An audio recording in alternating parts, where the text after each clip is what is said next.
Pemirsa, Anda kembali menyaksikan informasi terkini Jambi 28 TV bersama saya Agus Solihinabar.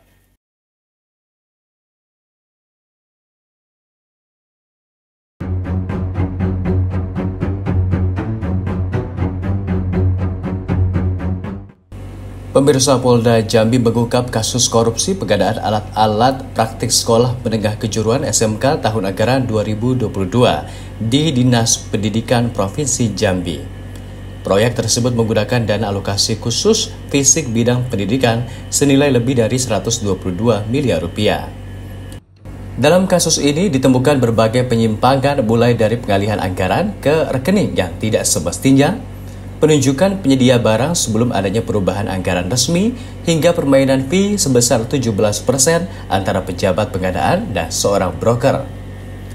Dalam rilis resminya pada Jumat siang, Wadir Krim Sus Polda Jambi AKBP Taufik Nurmandia menyebutkan bahwa laporan polisi kasus korupsi ini diterbitkan Polda Jambi pada 7 Oktober 2024 lalu. Pengadaan dilakukan melalui e-purchasing tanpa harga pembanding. Klik surat pesanan bahkan dilakukan langsung oleh PPK bersama broker di Jakarta. Tak hanya itu, barang yang dibeli disebut tidak sesuai spesifikasi, tidak memenuhi standar TKDN, tingkat komponen dalam negeri, dan tidak dapat difungsikan oleh sekolah penerima meski telah dibayar 100%. Dalam kasus ini, penyidik telah menetapkan satu tersangka berinisial ZH yang menjabat sebagai pejabat pembuat komitmen atau PPK serta menyita uang sebesar 6 miliar rupiah lebih sebagai bagian dari upaya pemulihan aset. Taufik juga menambahkan audit dari Badan Pemeriksa Keuangan BPK-RI menunjukkan total kerugian negara dalam kasus ini mencapai 21,8 miliar rupiah. Yang kita sidik sekarang dana yang SMK yang 122 miliar bukan yang SMA ya. Ini yang kita lakukan penyidikan adalah kasus yang 122, sekian miliar. Jadi ada beberapa kegiatan yang sudah kita lakukan, yaitu kita sudah melakukan pemeriksaan terhadap 90 saksi, kemudian ada ahli yang sudah kita periksa,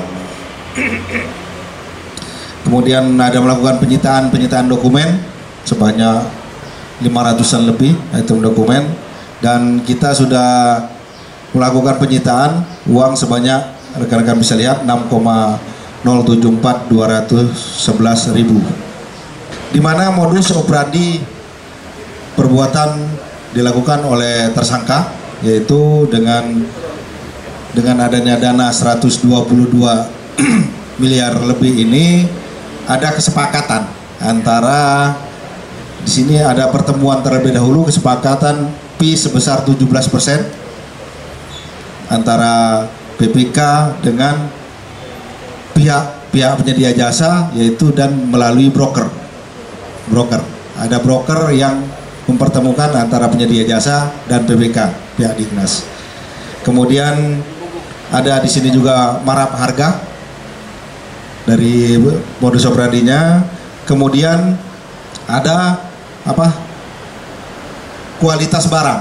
Jadi kemarin sih kita sudah melakukan manggil ahli dari ITS ya. ITS kita ambil, kita cek sampel barang yang ada di SMK yang ada di Provinsi Jambi.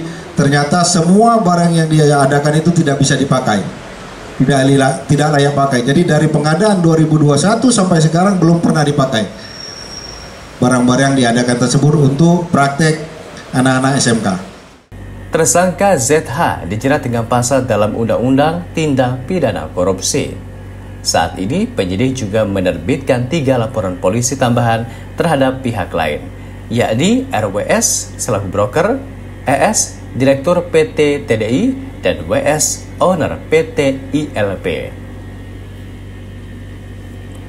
Dari Jambi, tim liputan melaporkan untuk Jambi 28 TV.